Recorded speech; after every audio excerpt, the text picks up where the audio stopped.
తెలంగాణలో Congress party 1 year నుంచి పరిపాలన జరుపుకుంటుంది. విజయవంతంగా వాళ్ళు విజయోత్సవాలు కూడా చేసుకున్నారు.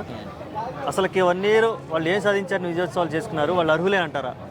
76-77 ఏళ్ళ స్వతంత్ర భారతంలో అపోజిట్ పార్టీ మంచి చేసిందని ఎప్పుడైనా పార్టీ వాళ్ళను ఏమంటారు, వాడిని ప్రోత్సహించారు? ఎప్పుడైనా అపోజిట్ వాళ్ళు ఎప్పుడైనా ప్రోత్సహించారా? మంచి పని చేస్తున్నా, ప్రజలకు ఉపయోగపడే పని చేసిరా అని చెప్పి ఎప్పుడైనా ప్రోత్సహించారా? ఆబ్వియస్లీ అపోజిట్ వాళ్ళకి నచ్చదు వీళ్ళు మంచి చేస్తే. ప్రజాభిప్రాయం నుంచి రావాలి కదా పార్టీ మంచి చేస్తుందో లేదా అని చెప్పి. సంవత్సరం కూడా కాలే, 9-10 ఏళ్ళు పరిపాలించినటువంటి ప్రభుత్వాలు వాళ్ళు ఏం చేసిరో చెప్పుకోవాలి. వీళ్ళకి చేసిన దానికి తేడా వ్యత్యాసం ఆలోచించి ప్రజలకు చూపెట్టాలి తప్ప వీళ్ళు డిసైడ్ చేసుకున్నట్టు ఇట్లా ప్రజాపాలనలో అందరూ సుఖంగా ఉన్నారు, ఎవరికి ఏ ప్రాబ్లం లేవు, పథకాలన్నీ బాగా వస్తున్నాయి అన్న అందరికి. బ్రదర్, ఒకటి ఒకే రోజు రావాలని ఏం లేదు. మేము 100 రోజులు టైం ఇచ్చారని చెప్పి ఏ ప్రజలు అడగలేదు. 200 రోజులు అవుతాయి. ఎప్పుడైనా మాకు ప్రజా సంక్షేమానికి చేపట్టినటువంటి ప్రజా సంక్షేమానికి చేపట్టినటువంటి కార్యక్రమాలు ఏముందో ప్రజల నుంచి వాళ్ళు సంతృప్తి చెందారా లేదా ప్రజలను అడగాలి. ఈ లీడర్లు మధ్యలో పెట్టుకొని ప్రజలు సంతోషంగా లేరు, ప్రజలు ఆగమాగం ఉన్నారు, వాళ్ళు సాటిస్ఫై లేరని మాట్లాడడం వీళ్ళెవరు? ప్రజాభిప్రాయ సేకరణ చేయాలి కదా మీరు.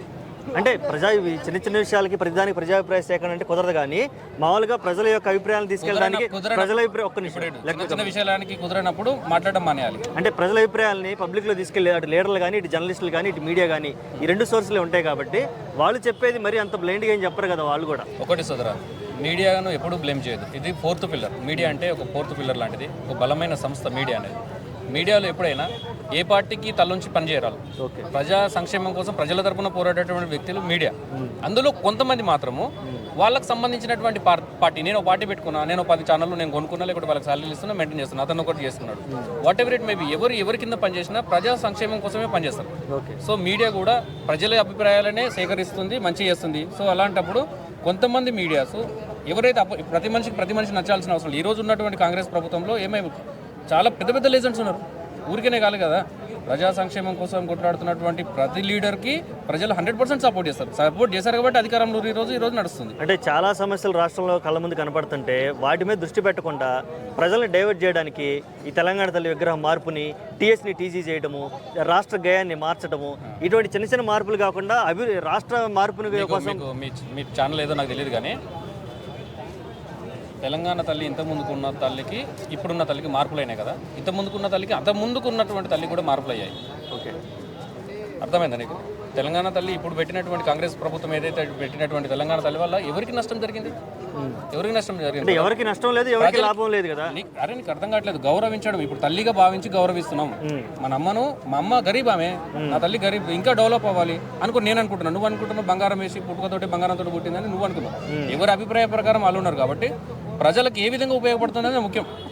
ఎవరు అడగలేదు, ఎవరు అపేక్షణ చేయలేదు. ఎవరు దాన్ని రాద్ధాంతం చేస్తుంది? లీడర్లు మాత్రం, నాయకులు మాత్రమే రాద్ధాంతం చేస్తారు. ప్రజలు ఎవరు ఎక్కువ మనిషి చెప్పాడు ఎందుకని? ఎప్పుడైనా ఏదైనా ఛానల్ చూసారు ఒక మనిషి చెప్పారు? ఇదే మైక్ పట్టుకొని పబ్లిక్ వెళ్ళండి.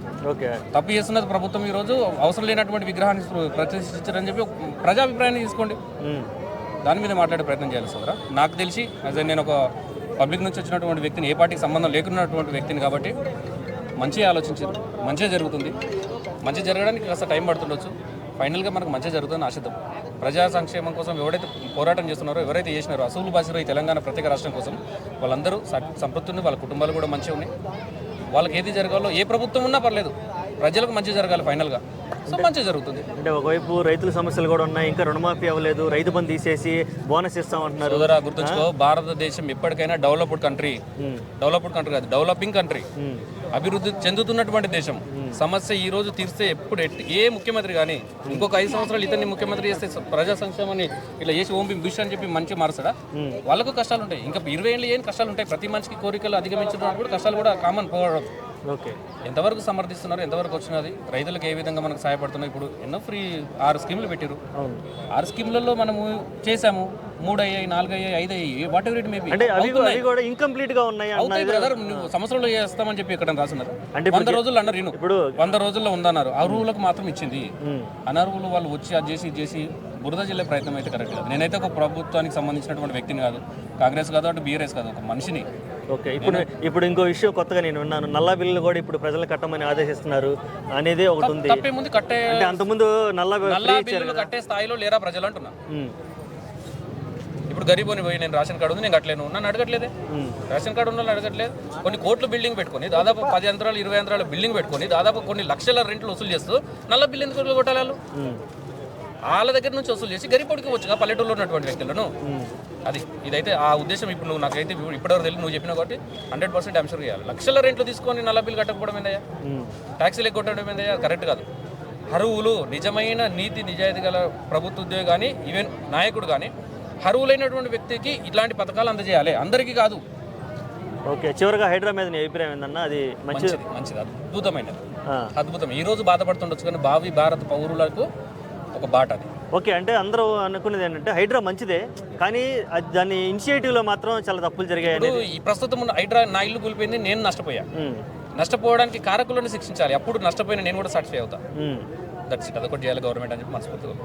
ఓకే, హైడ్రా అయితే ఇలాగే కొనసాగాలి. 100% కొనసాగాలి. ఓకే, అంటే ఈ హైడ్రా కేవలం సిటీలోనైనా పల్లెటూళ్ళు ఇంకా రకరకాల మండల పంచాయతీ జిల్లా గుర్తుంచుకోండి, హైడ్రా అనేది ఇళ్లను కూలగొట్టే పథకం కాదు.